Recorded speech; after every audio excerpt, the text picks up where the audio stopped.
ప్రపంచంలోనే అత్యంత శక్తివంతమైన తెలుగు జాతి నేడు ఆంధ్రప్రదేశ్ పరిస్థితిని చూసి తలదించుకుంటుంది.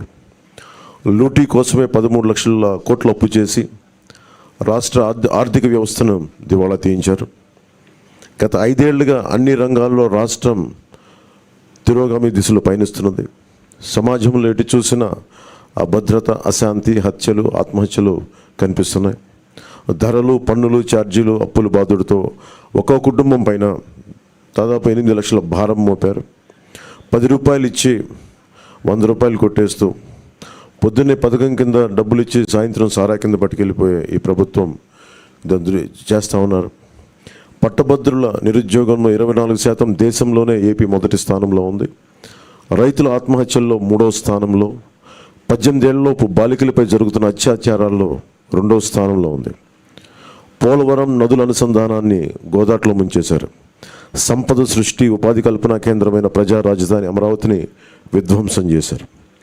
SC, ST, BC, minority sub plan నిధుల్ని 1,00,000 కోట్లు దారి మళ్లించారు. ఇక అన్నా క్యాంటీన్లు కానీ, నిరుద్యోగ భృతి కానీ, పండగ కానుకలు లాంటి 100కి పైగా తెలుగుదేశం ప్రభుత్వ సంక్షేమ కార్యక్రమాలు రద్దు చేశారు.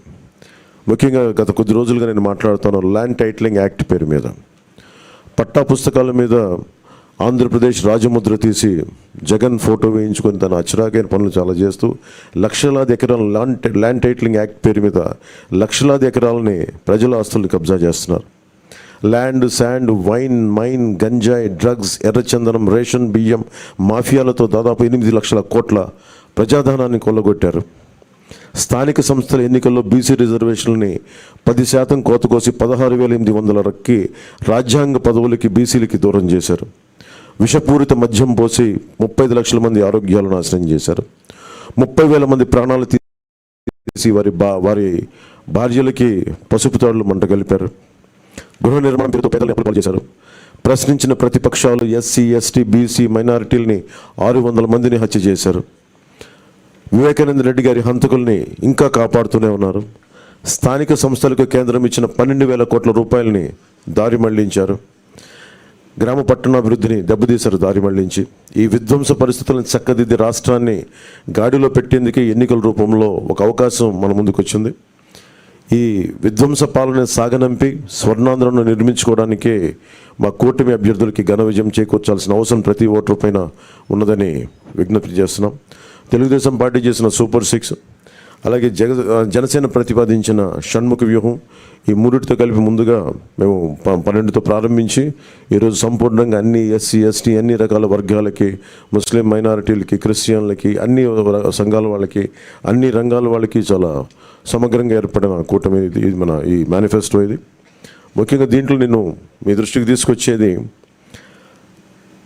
యువతకి 20 లక్షల ఉద్యోగాలు ఈ 5 సంవత్సరాల్లో, అలాగే నెలకి మనకి 3,000 రూపాయలు నిరుద్యోగ భృతి, స్కూల్కి వెళ్ళే ప్రతి విద్యార్థికి ఏడాదికి 15,000 రూపాయలు, ప్రతి రైతుకి ఏటా 20,000 ఆర్థిక సాయం, ప్రతి మహిళకి నెలకి 1,500 రూపాయలు, 19 సంవత్సరాల నుంచి 59 సంవత్సరాల వరకు, ప్రతి ఇంటికి ఏడాదికి ఉచితంగా 3 గ్యాస్ సిలిండర్లు, మహిళలకి ఉచిత బస్సు ప్రయాణం.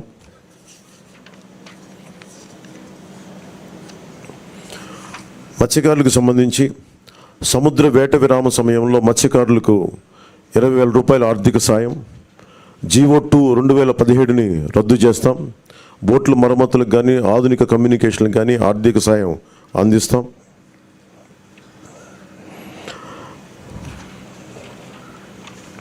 ముఖ్యంగా ఆర్యవైశ్య సంక్షేమానికి, ఆర్యవైశ్య కార్పొరేషన్కి తగు మేరకు నిధులు కేటాయింపు, చిరు వ్యాపారాలకు వడ్డీ లేని రుణాల సౌలభ్యం, స్వేచ్ఛాయుత వాతావరణంలో వ్యాపార నిర్వహణకు పటిష్ట చర్యలు.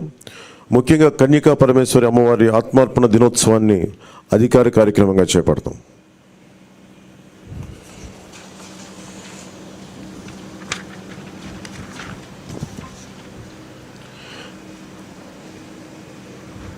ఆక్వా రంగానికి సంబంధించి అవసరం ఉన్న జిల్లాల్లో 5,000 టన్నులు నిల్వ సామర్థ్యం కలిగిన కోల్డ్ స్టోరేజ్లు, అన్ని జోన్లో ఉన్నవారికి విద్యుత్ యూనిట్కి గతంలో లాగే ₹50 సరఫరా చేస్తాం. ట్రాన్స్ఫార్మర్ల ధర తగ్గిస్తాం. ఏవియేటర్లపై సబ్సిడీ అందిస్తాం.